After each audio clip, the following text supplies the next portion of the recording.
Based upon all the literature that I have read about Muhammad, I cannot understand how it is possible for anyone to conclude that he was humble. Can you explain?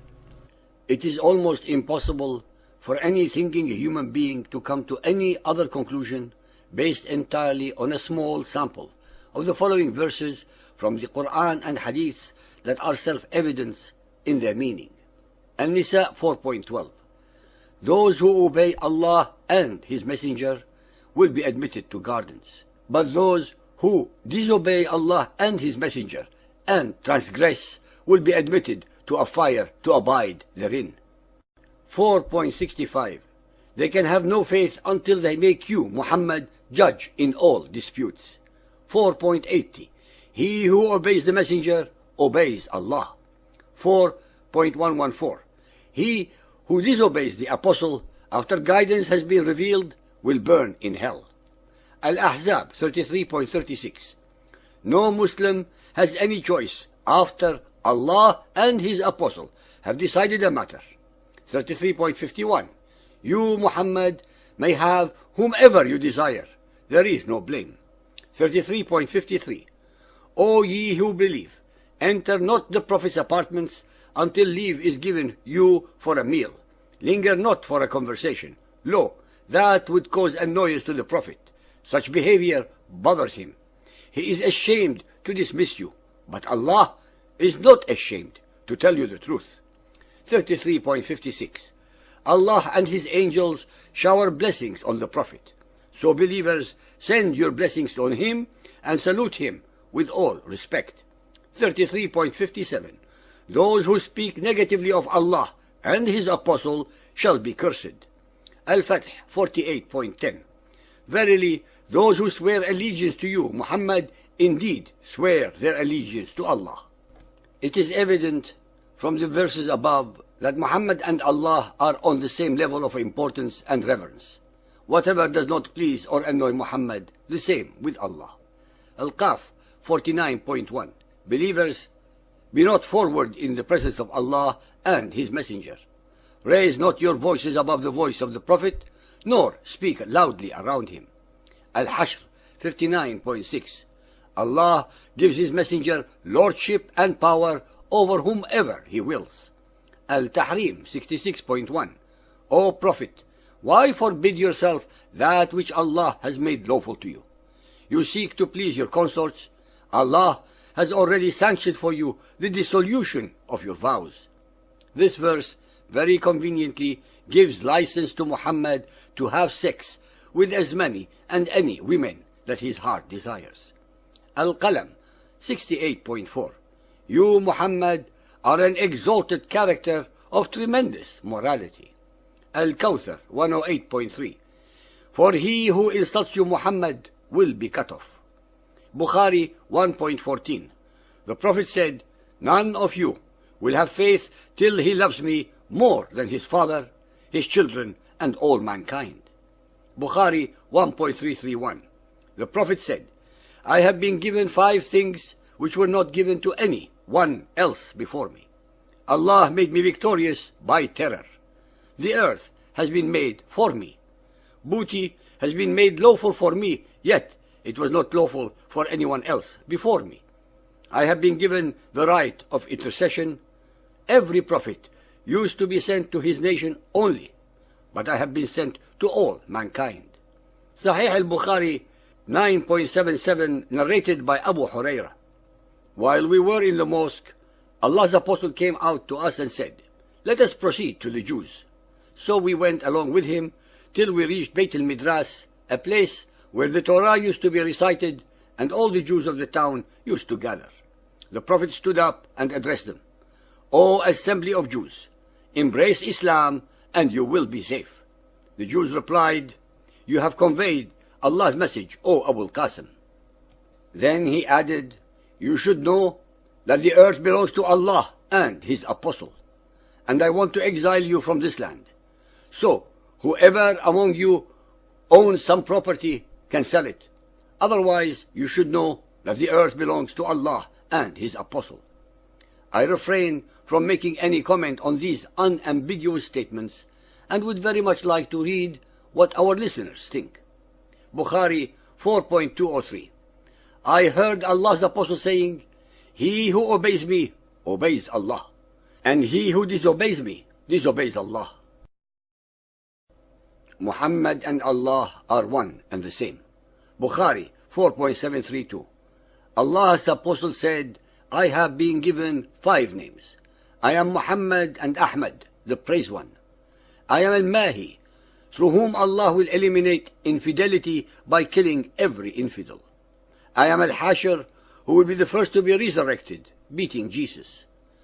And I am also Al-Aqib, because there will be no prophet after me."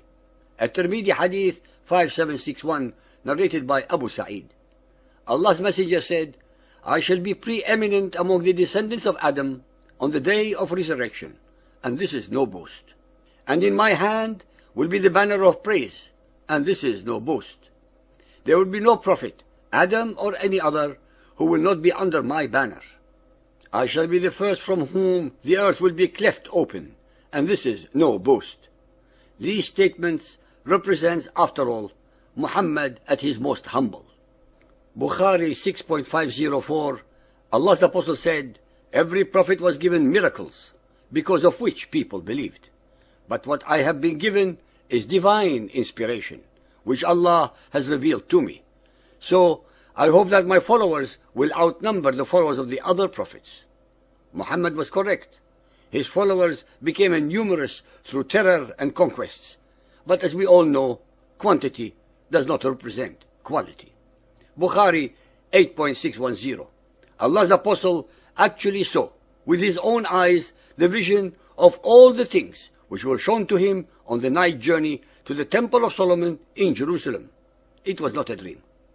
Muhammad, the humble, the sincere, the noble, the praised, and the truthful, declared publicly to his followers, with his commendable veracity, that he had just recently visited the Temple of Solomon at Jerusalem, when in reality such a temple had ceased to exist 550 years earlier. Bukhari 9.384. Allah's Apostle said, "Whoever obeys me will enter paradise." Ibn Ishaq 53. Muhammad's authority among the Quraysh was like a religion which the people followed, and which could not be infringed. They always acted in accordance with his laws. Ishaq 205. If you are loyal to this undertaking, it will profit you in this world and the next. They said, "We will accept you as a prophet under these conditions, but we want to know specifically what we will get in return for our loyalty to you." Muhammad said, "I promise you paradise." Muhammad usurped the power of Allah, if Allah were God, by promising his gullible, unlearned, illiterate, and superstitious pagan Arabs who would believe in him as the messenger of Allah, that they would end up in paradise. Ishaq 231. Whenever you differ about a matter, it must be referred to Allah and Muhammad. Ishaq 391. O people, this is Allah's apostle among you. Allah has honored and exalted you by him. So help him and strengthen him. Listen to his commands and obey them. Tabari 4.134. Men of the Khazraj, do you know what you are pledging yourselves to in answering allegiance to this man Muhammad? Yes, they answered. In swearing allegiance to him, we are pledging ourselves to wage war against all mankind. Even 1400 years ago, some of the most unlearned, illiterate, and simple people among the pagan Arabs concluded that they were declaring total war against all human beings who do not believe as they do. They were more realistic and intelligent then than most of our political and theological leaders of today. Ishaq 471. We were steadfast, trusting in him. We have a prophet by whom we will conquer all men. Ishaq 580. Allah's religion is the religion of Muhammad.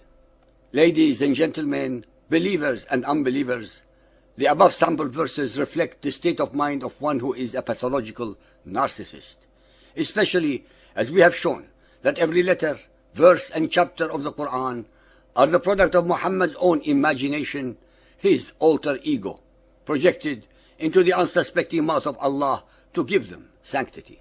verses from the Quran and Hadith that are self-evident in their meaning. An-Nisa 4.12. Those who obey Allah and His Messenger will be admitted to gardens, but those who disobey Allah and His Messenger and transgress will be admitted to a fire to abide therein. 4.60. Based upon all the literature that I have read about Muhammad, I cannot understand how it is possible for anyone to conclude that he was humble. Can you explain? It is almost impossible for any thinking human being to come to any other conclusion based entirely on a small sample of the following 5. They can have no faith until they make you, Muhammad, judge in all disputes. 4.80. He who obeys the messenger obeys Allah. 4.114. He who disobeys the apostle after guidance has been revealed will burn in hell. Al-Ahzab 33.36. No Muslim law that would cause annoyance to the Prophet. Such behavior bothers him. He is ashamed to dismiss you, but Allah is not ashamed to tell you the truth. 33.56. Allah and His angels shower blessings on the Prophet. So believers, send your blessings on him and salute him with all respect. 30. Has any choice after Allah and His apostle have decided a matter. 33.51. You, Muhammad, may have whomever you desire. There is no blame. 33.53. O ye who believe, enter not the Prophet's apartments until leave is given you for a meal. Linger not for a conversation,